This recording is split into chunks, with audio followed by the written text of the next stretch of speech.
السلام علیکم ورحمۃ اللہ وبرکاتہ۔ ایک بہن کا سوال ہے کہ رسول اللہ صلی اللہ علیہ وسلم کا فرمان ہے مردہ کی ہڈی توڑنا مثل زندہ کی ہڈی توڑنے کے ہے، تو پھر پوسٹ مارٹم کی شرعی حیثیت کیا ہوگی؟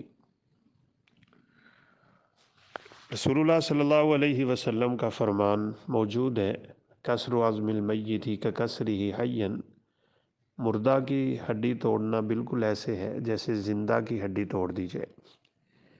اور اس کی وجہ یہ ہے کہ اللہ تعالیٰ نے مسلمان کو عزت عطا کی ہے، وہ چاہے زندہ ہے چاہے فوت ہو چکا ہے، ہر دو حالتوں میں اس کا احترام کرنا ضروری ہے۔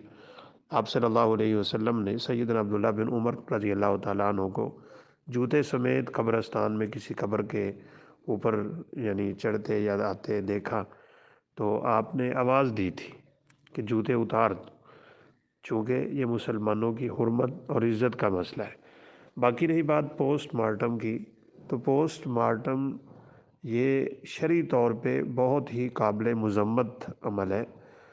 تحقیق کے لیے کوئی اور دائرہ کار ہونا چاہیے، نہ کہ اس کے اعضاء توڑ دیے جائیں اور جسم پھاڑ دیا جائے اور اس کی نعش کی بے حرمتی کی جائے۔ اس سے بچنا چاہیے۔ بہتر یہی ہے کہ ورثاء اس کو اللہ کے سپرد کرے، جس نے اس کو مار دیا، قتل کر دیا، اور اس طرح کے معاملات ہیں جن وجہ سے پوسٹ مارٹم کیے جاتے ہیں، ان میں پڑنا ہی نہیں چاہیے۔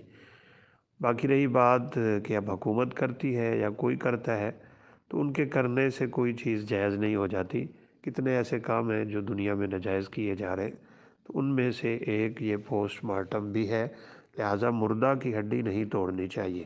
واللہ اعلم۔ السلام علیکم ورحمۃ اللہ وبرکاتہ۔